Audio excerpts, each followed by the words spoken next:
Hi guys, welcome back to Everydayrika, where we talk about mom life, money, and motivation. So in today's video, I wanted to share with you guys the things that I have learned as my first year being a mobile notary, my first year having a small business. So if you are new here, welcome beautiful people. I talk about everything mom life, money, and motivation for your everyday life. So if that's something you guys are interested in, please stay tuned.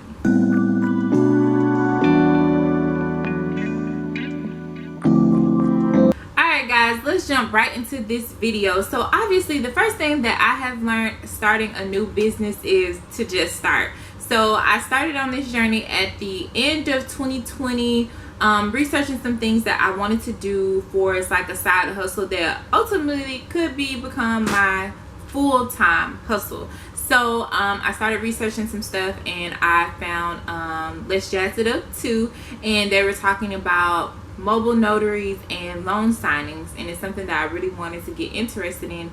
So literally that January I put in to be a notary. I filled out the application, I paid the fee, and then I think it took about 3 months and I got it back at the end of March. I want to say the end of March, but I did not do my first notary signing or mobile notary assignment until the beginning of April. So that's the first thing I would say. If you have something in mind that you want to do, just start it and don't feel discouraged, okay?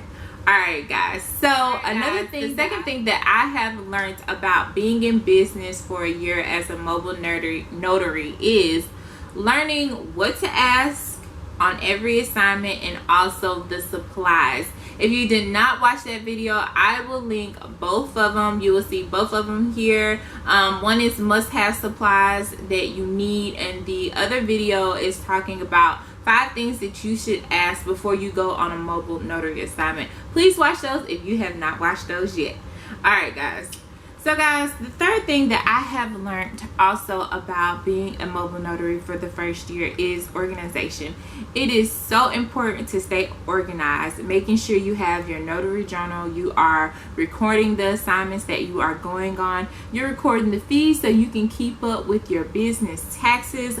Also, you can do this in Notary Gadget. No, this is not sponsored. Like I said in my last video, Notary Gadget, send me a check.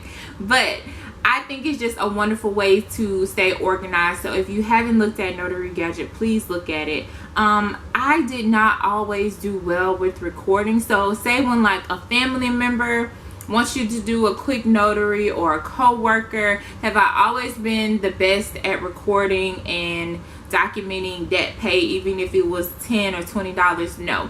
So that is one thing that I'm doing better about this year. I am making sure that I am recording every single dollar, because it definitely counts when you're talking about your taxes. You want to record that, so please do that, you guys. All right guys, the fourth thing that I've learned being a mobile notary in my first year is balancing my 9-to-5 and being a mobile notary. Yes, you're gonna get calls during work. Yes, you're gonna want to do it, but you can't. And so usually I get off at 4:30. So what I have learned is asking the person, what is the latest time that you want to get your document notarized? That way I still make money and I still get the customer what they want. I think it's so important. You have to balance if you are working a 9-to-5. If you're not, then this doesn't apply to you. But if you do, just work out ways that you can make that extra money after you get off. Cheers. All right, now let's get back to the video. Alright guys, so the fifth thing that I have learned is you do not have to start an LLC to start a business. So if you have not seen my last video, I have told you that my CPA decided to dissolve my LLC. So I'll go in a little bit more in depth in that video. So if you haven't watched it, go watch it. So don't feel hung up on the LLC to feel like you have to have a legitimate business. You do not have to start an LLC or a sole proprietorship to start a business. Okay guys, so the seventh thing that I have learned, you guys, is use Google Business to your advantage. Google. So Google Business Page, my business page, is the best marketing tool that you can have. Also, the Google phone is another thing that you can have. If you do not want to use your personal phone, you do not have to. You do not have to go pay an extra phone bill to get an extra number for your business.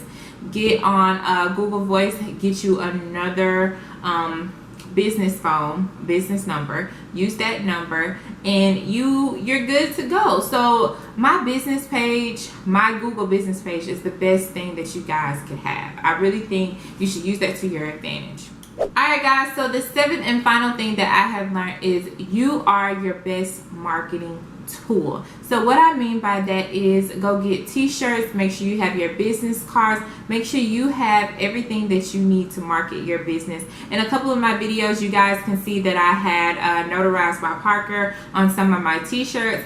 Also, I have business cards. You never know who you're going to meet. A family member may need a business card, their friend, a co-worker. You just never know. And you want to market your business the best way that you know how.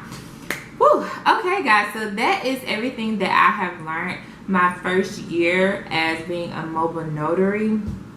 And there's more to learn. I know I'm going to keep learning as I go on. But I think it's so important to have multiple streams of income and also start your side hustle. So if it's something that you're thinking about, please start. Do not hesitate. And don't forget to like, comment, subscribe, you guys. And if there's any questions that you want to ask me, leave them down below in the comment section and I will get back to you. Okay guys, that is it. Don't forget to live your best life every day, and I will see you guys in the next video. Bye guys.